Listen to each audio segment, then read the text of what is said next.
Thoroughness consists in doing little things as though they were the greatest things in the world. That the little things of life are of primary importance is a truth not generally understood, and the thought that little things can be neglected, thrown aside, or slurred over is at the root of that lack of thoroughness which is so common, and which results in imperfect work and unhappy lives. When one understands that the great things of the world and of life consist of a combination of small things, and that without this aggregation of small things the great things would be non-existent, then he begins to pay careful attention to those things which he formerly regarded as insignificant.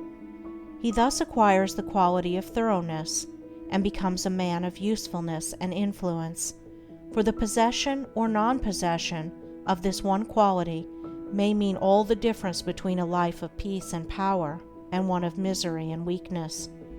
Every employer of labor knows how comparatively rare this quality is, how difficult it is to find men and women who will put thought and energy into their work and do it completely and satisfactorily. Bad workmanship abounds. Skill and excellence are acquired by few. Thoughtlessness, carelessness, and laziness are such common vices that it should cease to appear strange that in spite of social reform the ranks of the unemployed should continue to swell, for those who scamp their work today will another day, in the hour of deep necessity, look and ask for work in vain. The law of survival of the fittest is not based on cruelty, it is based on justice. It is one aspect of that divine equity which everywhere prevails. Vice is beaten with many stripes. If it were not so, how could virtue be developed? The thoughtless and lazy cannot take precedence of, or stand equally with, the thoughtful and industrious.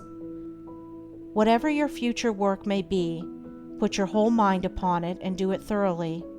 You need then have no fear as to your welfare, for there are so many who are careless and negligent that the service of the thorough man are always in demand. I know those who have, for years, tried in almost vain to secure competent workmanship in spheres which do not require exceptional skill, but which call chiefly for forethought, energy, and conscientious care. They have discharged one after another for negligence, laziness, incompetence, and persistent breaches of duty, not to mention other vices which have no bearing on this subject. Yet the vast army of the unemployed continues to cry out against the laws, against society, and against heaven. The cause of this common lack of thoroughness is not far to seek.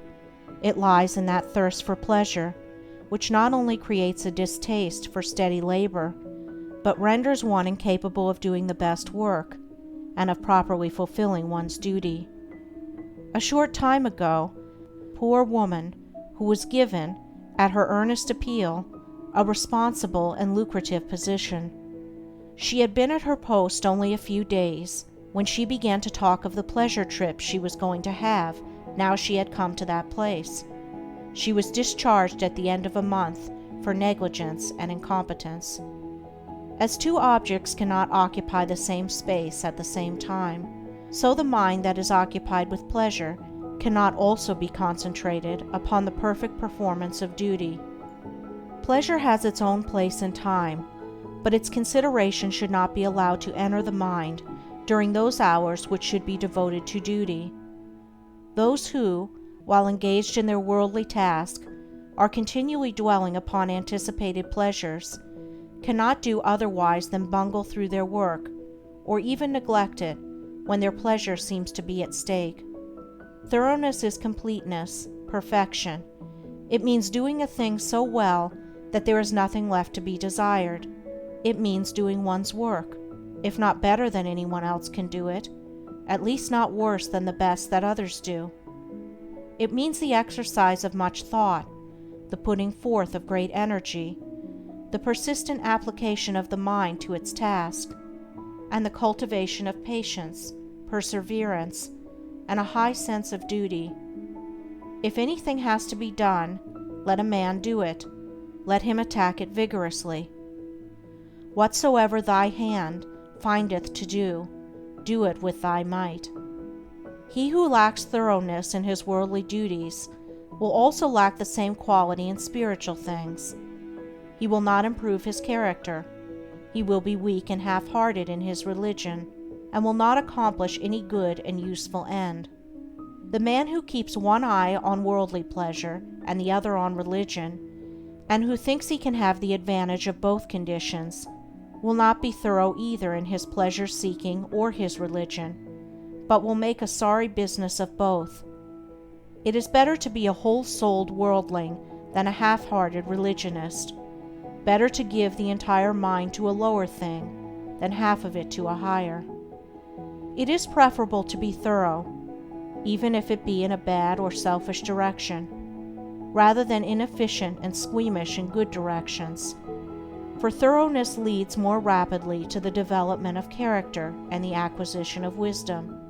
It accelerates progress and unfoldment, and while it leads the bad to something better, it spurs the good to higher and ever higher heights of usefulness and power.